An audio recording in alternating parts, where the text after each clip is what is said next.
Welcome back, guys. Excited to have you here. Michael Matera. Today we're talking about week 3 in my gamified class, how things rolled out, how they worked. This is the vlog, kind of like a recap. If that sounds interesting to you, stick around.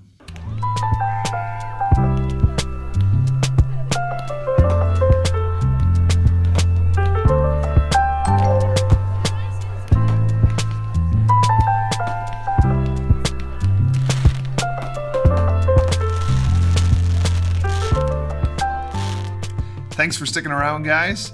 Week 3 was a big week for me. We're really getting this machine up and running. I sometimes forget how hard it is to start the beginning of the year, and it really takes time, getting all those systems in place, explaining your rules or the process of like how to hand things in and do things and get them in your Google Classroom. I think sometimes we forget because we end the year with such a well-trained group, right? You got them to know how to hand things in and do all the various things, and they're in your Google Classroom, yada yada yada. That like at the beginning of the year, it's like woo, brah, it's crazy trying to get all that things laid out. So week 3, we hit some of that. We had to work on. I taught them my note-taking technique in class. I used one called Blast Notes. That was really cool. Walked them through that, and then we did a lot of intentional design around that. So not so much gamified on that, just kind of a typical traditional experience, but required, and one that they need to know, a skill set. The next one is one of the things that we had to also do is set up their learning target sheet. So week 3, they all got their learning targets shared out. I have that. I'll provide a link down below. You guys can get that. It's a really good tool if you do standard-based grading in the classroom. It's the quickest, best, in my opinion, way to communicate with our students about their grades. And so I got that all set up and handed out to them and explained how it works and how the sheet works. So that was kind of another boring day. But then I knew I had to spice it up, right? And this is one of the things that I often talk to you guys about in these videos, is that you have to kind of make the magic when you sort of feel like class has been kind of dull, and I had several boring setup, get this machine up and running classes. I was like, I gotta insert some excitement, some pop here. So I did my first boss battle with these kids.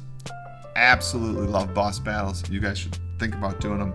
I have a vlog on my other, it's not really a YouTube channel, but just on my explorelikeapirate.com. I can provide a link to that. Boss battles are epic, super fun. This one, kids were battling this boss where they all had to work together. So it's just one boss, all tables.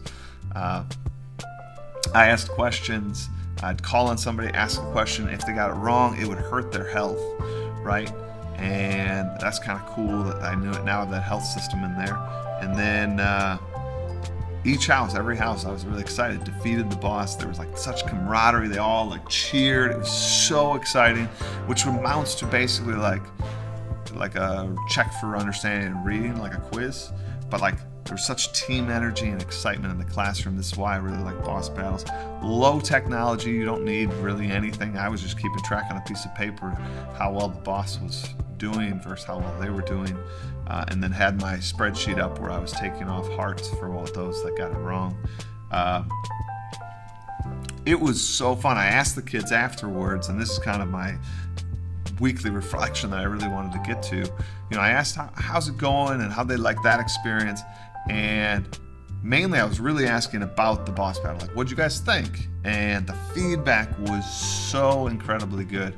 I mean, kids were just saying that was super fun class, and that they, that was the most fun answering questions they've had, which, we're I don't want to say competing, but when you have tools like Kahoot and Quizlet, and, teachers are using that all in the classes, sometimes that element of pretend and play is better than a constructed one. And again, I don't want to knock those. I use those systems. I like those systems, but just encouraging you also to think outside that box. And you can build your own sort of review game like this. I mean, it was just me asking questions. It was actually easier to set up than those others. I didn't have to pre-make questions. I just had my textbook, flipping through it, and I was asking questions as they sort of appeared to me in the textbook. But students love it. They were really talking about how like excited they were. I pumped it up a little bit by playing some dramatic music in class, and they got really amped up from that, you know. And they said like when you got called on, like they had to stand up, and they said like they could just feel the energy and like excitement. And when kids got it wrong, it was awesome to see sort of like the team collaboration, and they were just like, "It's all right, buddy. It's all right. We'll like get this." And on that note, this was their first boss battle, so many of them hadn't prepared, and that was sort of built into the activity. Like, I knew they weren't necessarily going to be ready for this, but this is where it was like a life lesson. It didn't hurt their grade. It wasn't for a grade. It wasn't actually a check for understanding in terms of like something I'm going to put in the grade book. It was just to see if they just kind of show them what's going to happen and kind of encourage them. And this is another mind-blowing thing.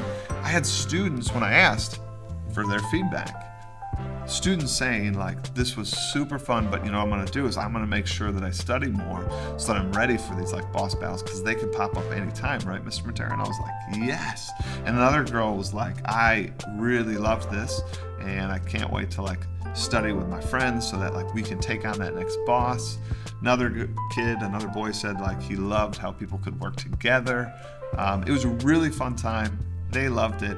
I've gotten like just really good feedback. Another student sort of stood up and said they really like how this class is designed, and they said, you know, it just is fun to come to. It's exciting because they don't know what's going to happen. That unpredictability, they're really enjoying, and at the same time they feel supported and like welcomed. It was just a positive feedback and message to get, and it felt really good, you know.